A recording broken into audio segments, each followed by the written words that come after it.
Bon, ça fait un moment que j'ai pas sorti de vidéo, mais c'est quand même passé un truc important ces derniers temps, et vous avez vu le titre, donc vous savez de quoi il s'agit. Du coup, là, je vais vous expliquer comment ça s'est passé et comment je compte procéder pour la suite, parce que c'est bien de faire une première vente, mais je veux que ça puisse continuer et en faire de plus en plus, évidemment. Déjà, faut savoir que c'est intervenu dans une période où j'ai assez peu de temps pour travailler là-dessus, et où je mettais peu d'efforts. On peut même dire que j'avais totalement abandonné le marketing sur Problem Sifter, et même sur les autres produits, à vrai dire, parce que comme je l'ai dit dans la vidéo précédente, j'ai repris un CDI, et j'ai encore un peu de mal à trouver un bon équilibre entre réussir à bosser les projets, bosser le CDI évidemment qui me prend beaucoup de temps, et à côté aussi vous faire des vidéos, donc c'est pour ça qu'il n'y en a pas eu depuis un petit mois. Et d'ailleurs c'est ce qui fait que quand j'ai reçu cette notification Stripe, ça fait vraiment l'idée de se dire ok, j'y pensais plus vraiment, et tout d'un coup, bim, je fais une vente. Et franchement c'est hyper satisfaisant. Vous imaginez même pas la décharge de sérotonine que j'ai ressenti à ce moment-là.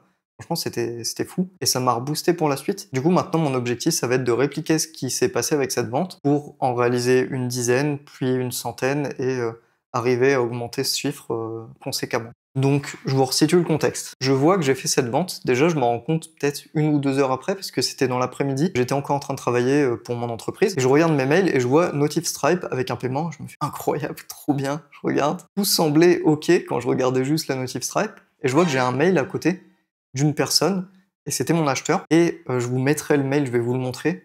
Mais dans ce mail, le gars m'explique que de base, il voulait prendre le forfait avec les 3 subreddits. Avec mon outil, moi, je scrape un subreddit. Donc ça peut être R solopreneur, R indie hacker. Je récupère des problèmes communs identifiés par les personnes qui traînent sur le subreddit, des idées de SaaS et les noms des utilisateurs à contacter. Et pour ça, j'ai 2 forfaits. Un avec un seul subreddit analysé et un où j'en analyse 3 d'un seul coup. Sauf que le gars en question était hyper intéressé par l'analyse de 3 subreddits. Et moi, naïvement, enfin, je sais pas si vous vous rappelez, dans la vidéo où je l'ai présenté, je m'étais dit, je vais pas aller trop loin dans l'idée, je vais juste me concentrer sur le premier forfait. Si jamais je vois des gens qui sont intéressés, je développe le second. J'étais pas allé très loin, en fait, dans l'idée de développer Problem Sifter. Et le gars me dit, ah, c'est trop dommage, moi, j'aurais trop aimé prendre le forfait à 3 et tout, mais du coup, j'ai pris celui à 1, j'ai contacté. Par contre, j'ai pas reçu de mail pour me confirmer que c'était pris en compte, etc. Bref, mon tunnel d'achat était totalement buggé, ça allait pas du tout.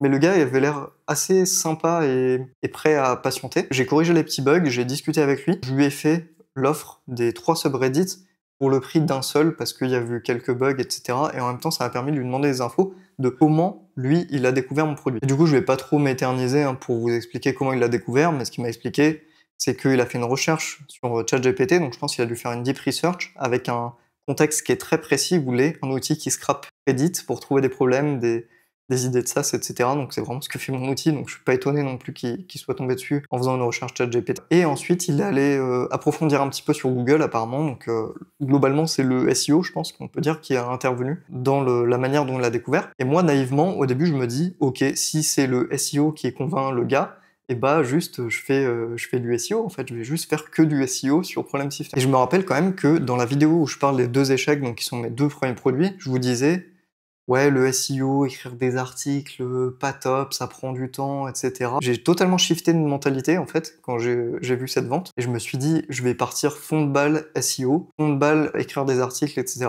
Mais je vais revenir dessus, je suis toujours pas sûr que ça soit la meilleure chose à faire. Je vais quand même vous expliquer ce que j'ai mis en place. J'ai mis en place un outil qui permet d'automatiser l'écriture d'articles. Donc je me retrouve à refaire des articles. Pourquoi, dans un premier temps, je me dis que c'est pas totalement stupide quand même?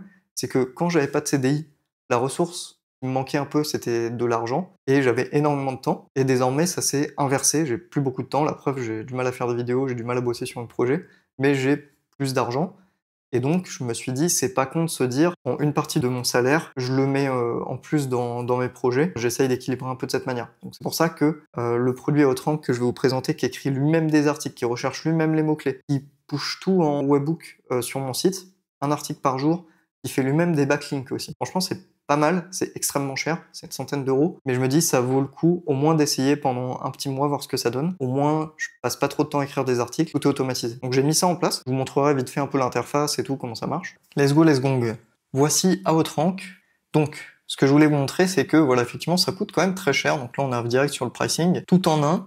Alors, qu'est-ce que ça contient? En gros, on a donc 30 articles par mois, comme écrit ici, une auto-recherche de mots-clés, donc pour le SEO, hein, comme je disais, des backlinks gratuits, alors ça c'est nouveau, des YouTube vidéos, enfin des vidéos YouTube qui sont intégrées aussi dans les articles, autant de réécriture IA qu'on veut, bon globalement voilà ce qu'il faut retenir, On peut choisir aussi la langue dans laquelle c'est généré, moi ce sera en anglais. Et qu'est-ce qu'ils mettent de plus? Nombre d'utilisateurs illimité, on s'en fiche. Donc, je vous montre à quoi ça ressemble. Ici, moi j'ai mon content planner. Donc en gros, j'ai rentré toutes les informations de mon site, Problem Shifter, etc.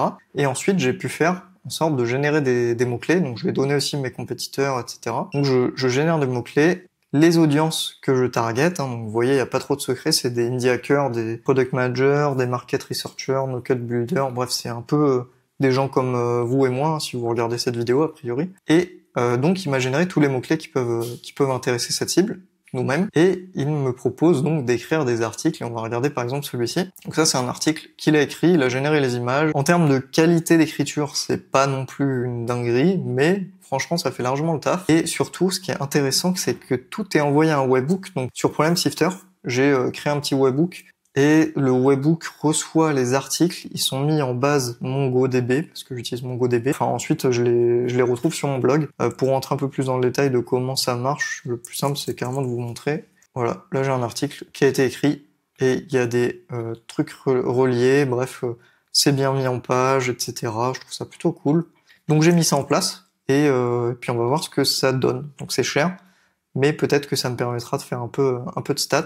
Et donc si on va regarder mes stats d'ailleurs en termes de SEO, pour l'instant voilà, les blogs c'est pas trop ça, je suis encore en train de les indexer, mais je pense que d'ici une trentaine de jours on verra un peu mieux ce que ça donne. Je me dis maintenant que j'ai un peu plus d'argent, que je vais changer contre du temps, est-ce que ça vaut pas le coup justement d'essayer de faire des ads payantes? Donc je vais probablement diversifier mon marketing et faire un peu d'ads payantes. Comme j'ai dit déjà, on va avoir un bloc SEO, un bloc ads payantes, et ensuite je vais me concentrer sur un troisième canal qui est celui que j'avais un peu retenu justement sur la vidéo après mes 2 échecs, qui était de dire faire de la prospection. Au début, je m'étais dit que j'allais trouver une liste de leads sur internet, et j'en avais trouvé une qui avait l'air pas mal, avec 14 000 leads, 14 000 emails de personnes. Et en réfléchissant, je me suis dit que c'était sûrement pas très en accord avec la RGPD. Je me suis demandé si ça valait vraiment le coup de creuser là-dessus. Faut faire attention à ce genre de liste d'emails parce que si vous fouillez, c'est très facile de vous rendre compte que c'est des listes d'emails qui ont été scrappées, qui respectent pas du tout la RGPD. Et donc, évidemment, c'est mieux de pas prendre de risques, et d'autant plus que c'est des personnes qui n'ont pas forcément demandé qu'on les spamme. Donc, je vais pas me servir de ce genre de liste d'emails que j'ai trouvé,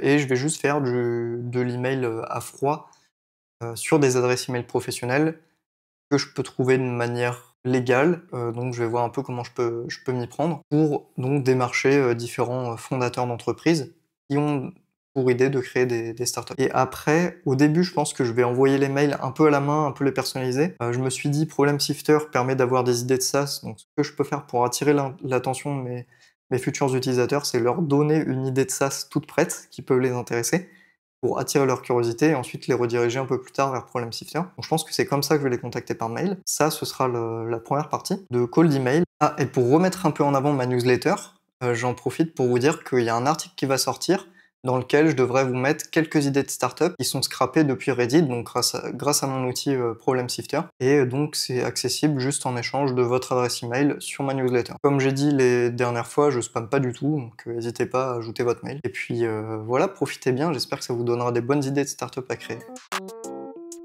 Et le but à terme, c'est que je puisse aussi, à la fin de cette vidéo et à la fin de cette période où je vais un peu tester tous ces canaux de marketing, qu'on puisse avoir une comparaison et une idée de se dire, ok, j'ai testé les 3 sur un produit qui a priori peut convaincre parce qu'il a quand même déjà réussi à faire une vente, donc il a quand même prouvé qu'il avait de l'intérêt. Et on va comparer, est-ce que les ads, donc je sais pas encore sur quel, si je vais faire sur Reddit, Facebook, enfin en tout cas je vous dirai.